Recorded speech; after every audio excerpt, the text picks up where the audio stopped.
Assalomu alaykum qarindoshlar, qanday ahvolinglar? Men Amerikadan doktor Mehmet deyman. Men bugun inson hayotining bor fasli va uningdagi o'zgarishlar degan temada qisqacha birlikda so'zlab o'tmoqchi.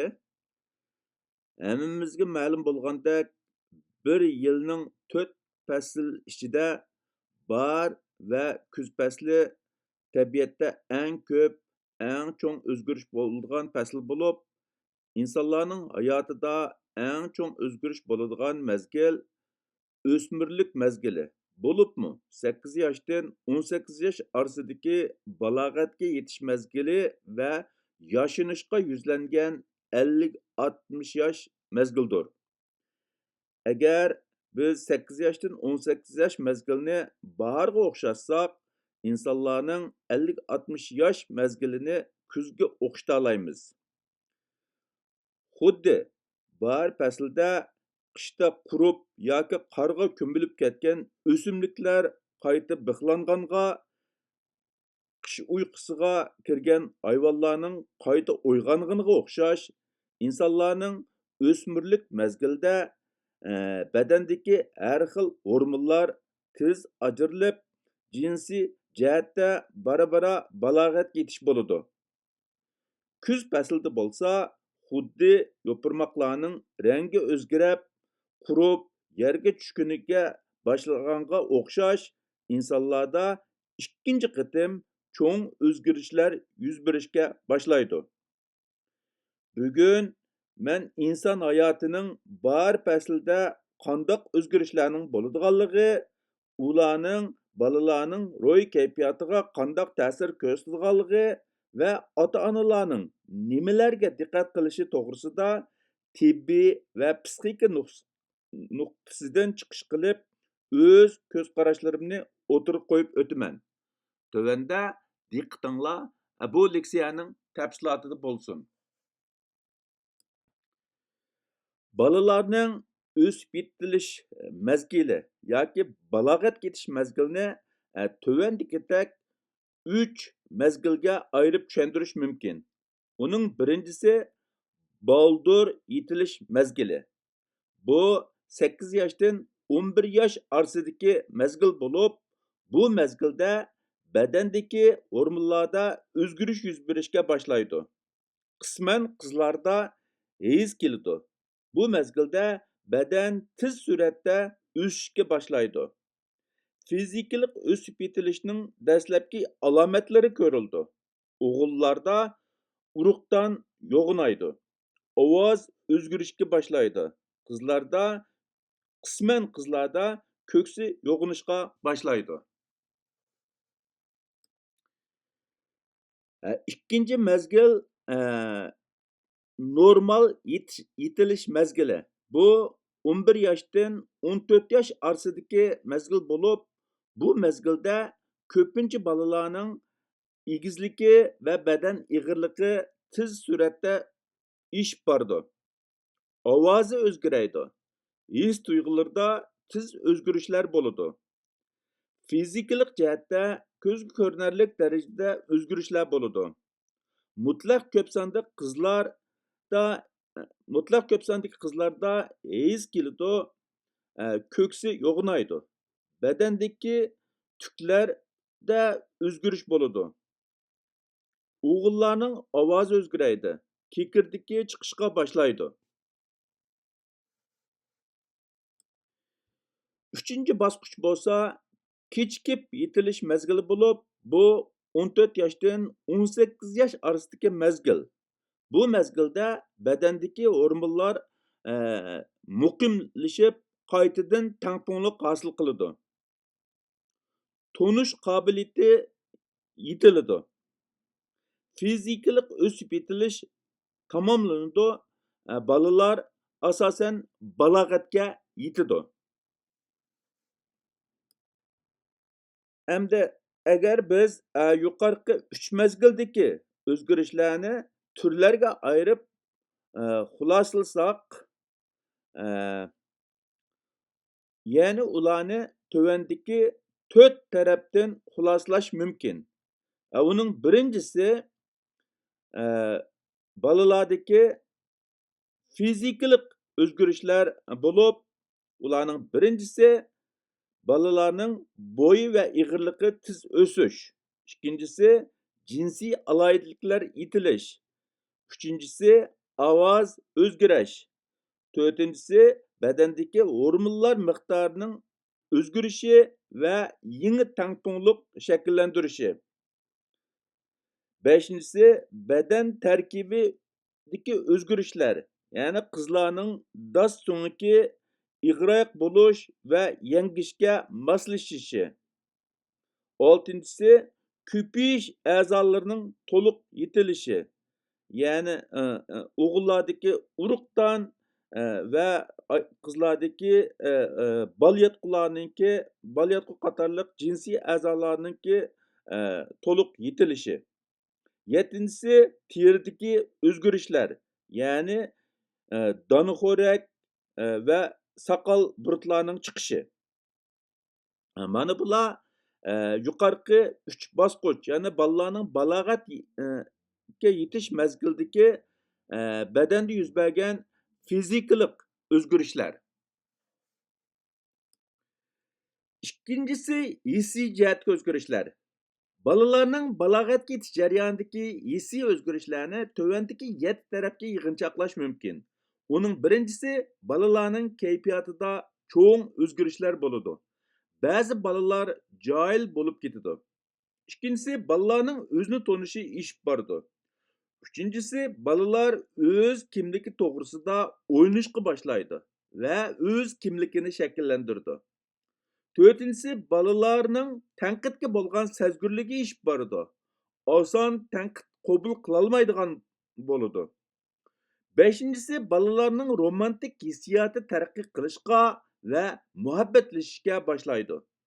Oltinchisi balalarning boshqalarning o'z shaxsiy hayotiga hurmat qilishiga bo'lgan intilishi tez suratda oshadi. Xijilchilik tuyg'usi yuqorilaydi.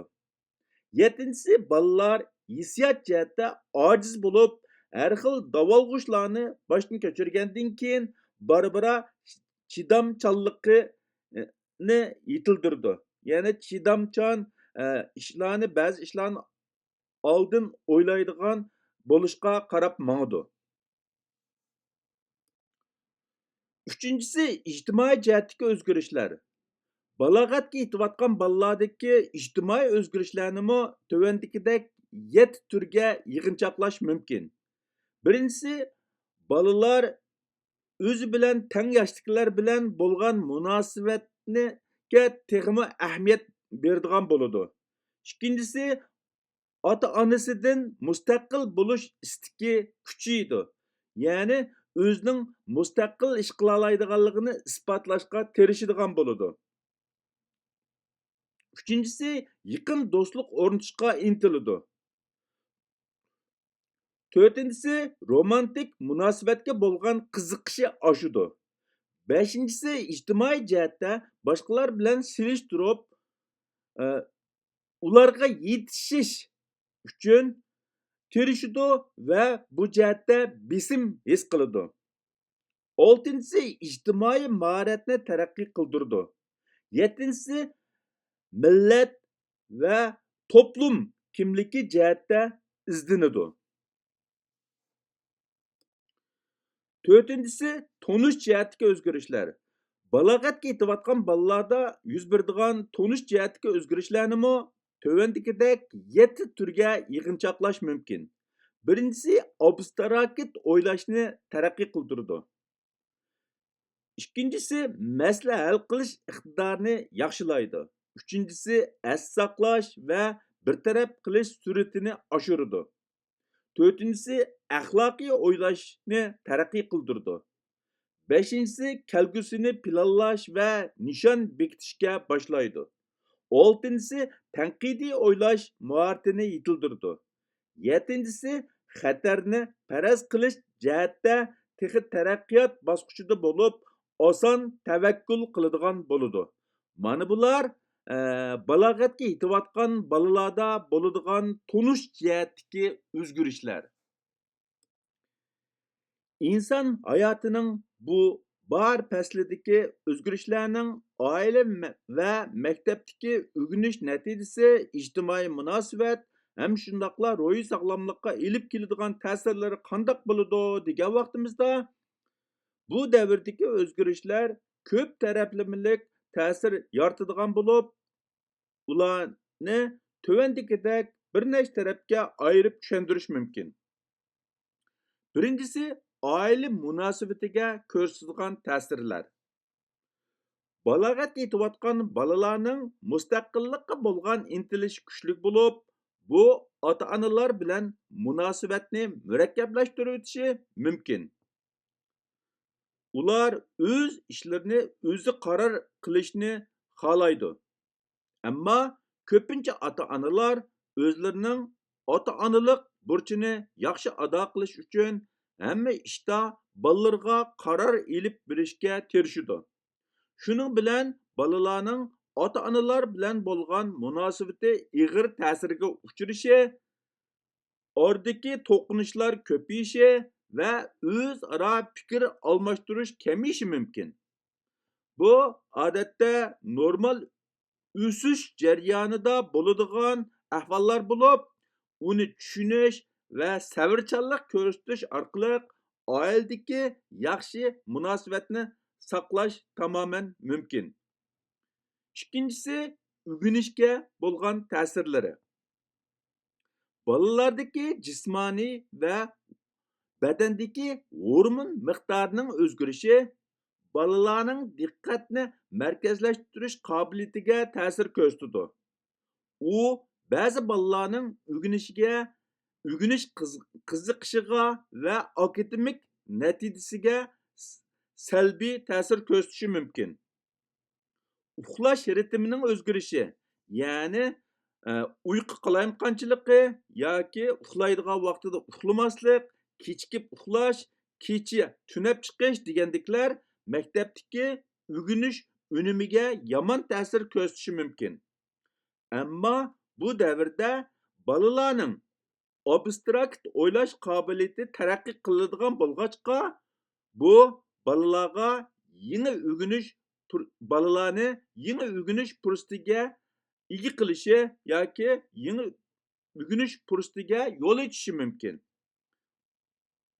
Ya'ni o'sib yetayotgan bolalar ba'zi ahvollar tufaylidan o'rganish natijasiga ta'sir yetgan bo'lsa, ammo bolalarninki abstrakt o'ylash qobiliyatining kuchayishiga ergishib, ular biz o'ylamagan usullar bilan yangi bir narsalarni o'rgana olishi mumkin. Uchinchisi, ijtimoiy munosabatlarga bo'lgan ta'siri. Bolalarning o'sib yetilish davrida do'st birodarlar nihoyatda muhim o'ringa ega bo'lib, bolalar o'z yoshidagilarning qo'llashi va qabul qilishiga intiladi. Ma'lum to'plumga tava bo'lish hissiyoti kuchaydi. Boshqalar tarafidan rad qilinish, qo'rqinch va andisha paydo qiladi. Yangi do'stlik munosabati va qiz-o'g'illar orasidagi romantik munosabatga qiziqish boshlanadi. Ijtimoiy taratqular ijtimoiy munosabat qurishda nihoyatda muhim rol o'ynaydi. To'rtinchisi, ro'yi sog'lomlikqa bo'lgan ta'siri. Bu davrda bolalarning ro'yi kayfiyati ko'p o'zgarishchan va turaqsiz bo'ladi. Ba'zi bolalarda hissiyotning kuchli o'zgarishi, ko'ngilsizlik va ig'ir tushkunlik hissiyoti paydo bo'lishi mumkin. O'z-o'zini baholash va kimlik ongini izlash jarayonida krizisga duch kelishi mumkin. Natijada ba'zi bolalarda ig'ir darajada tushkunlashish va o'zini o'ldirib olish ko'rilishi mumkin. Mana bular bolalarning balog'atga yetish jarayonidagi o'zgarishlarninki ilib keladigan ta'sirlari. Undaqda bu mezgilda ota-onalar nimalarga diqqat qilish kerak degan vaqtida, birinchisi, ota-onalar bolalarning balog'atga yetish jarayonidagi yuqorqidek o'zgarishlarni yaxshi to'nib yetish va ularni to'g'ri tushunish. Shu asosda bolalarni to'g'ri yo'lga yetaklash oiladagi munosabatni yaxshilashda nihoyatda muhim. Bu jihatda ota-onalar cho'qim yuqorqidek o'zgarishlarga bo'lgan tushanchisini oshirib, bolalardagi o'zgarishlarga asosan muomala qilish, bolalar bilan kuchlik qarshilashmaslik, bolalarning fikriga hurmat qilish bu nihoyatda muhim. İkincisi, sabırchan bo'lish, bolalardagi o'zgarishlarga diqqat qilish, ularga quloq solish, ularni anglash, ularning his tuyg'usiga hurmat qilish nihoyatda muhim. Uchinchisi, maktablarda balog'atga yetish davridagi o'zgarishlar haqida tarbiyalarni kuchaytirish kerak. To'rtinchisi, bolalarni sog'lom turmush odati yetildirishga yetaklash. Ya'ni uxlaydigan vaqtida uxlash, yoki baldir uxlab, baldir qo'pish, badan chiniqtirishga ahamiyat berish degandagidek sog'lom turmush odatlarini yetildirishga ota-onalar nihoyatda yaxshi ko'ngil bo'lish va ularni to'g'ri yetaklash. Bu bu davrdagi o'zgarishlar sababidan kelib chiqqan yomon ta'sirlarni tugatishda nihoyatda muhim rol o'ynaydi. Beshinchisi, zarur bo'lgan vaqtida kasbiy xodimlarga ko'rinib, ularning yordamini olish. Bo'libmi bak bolalar psixikasi, bolalarni qandoq tarbiyalash to'g'risida mutaxassislarningki leksiyalarini anglash, ulardan taklif ilish, ulardan yordam bilish, ularningki tavsiyalarini anglash. Bu mushu o'sib yetilayotgan bolalar bilan ota-onalar orasidagi ziddiyatlarni yaxshi hal qilishda, inoq oila qurishda nihoyatda muhim. Bugungi bu inson hayotining bor fasli va uningdagi o'zgarishlar degan bu leksiyani men mishat oxirlashtirmoqchi. Hammanglarning diqqat berganligiga ko'pdan ko'p rahmat. Eee, Hammamiz hammani bilguchi emas, bo'libmi yangi ota-ona bo'lgan vaqtimizda bizdagi tajriba saboqlarning kamligi tufaylidan nurg'un xatoliklarni o'tkazishimiz, oiladagi munosabatlarni yaxshi hal qilolmasligimiz mumkin. Garchi biz yashash jarayonida nurg'un yangiliklarni bayqagan va o'zimizning xatoliklarni his qilib, bola tarbiyalashda, oiladagi munosabatlarni bartaraf qilishda nurg'un tajribalarga ega bo'lgan bo'lsakmi, ammo bolalarning cho'ng bo'lib ketishiga ergishib, bolalarni tarbiyalaydigan, bolalar bilan bo'lgan munosabatni yaxshilaydigan eng yaxshi fursatlarni ketkizib qo'ygan bo'lishimiz mumkin. Shu sababdan men o'zimningki izlanganlarini va o'z hayotimda bo'lgan ishlar bilan birlashtirib, yosh ota-onalarningki, bo'libmi uyda mushu balog'atga yetish oldida turayotgan bolalari bor oilalardagi yuzlangan ba'zi masalalarni hal qilishga foydasi bo'lib qolar degan maqsadda bu leksiyani hammanglarga sundim. Alloh hammamizning ishlarini oson qilsin, oila turmushni inoq qilsin, tenini salomat qilsin. Xayr xo'sh, Allohga omonat, ko'rishguncha omon bo'linglar.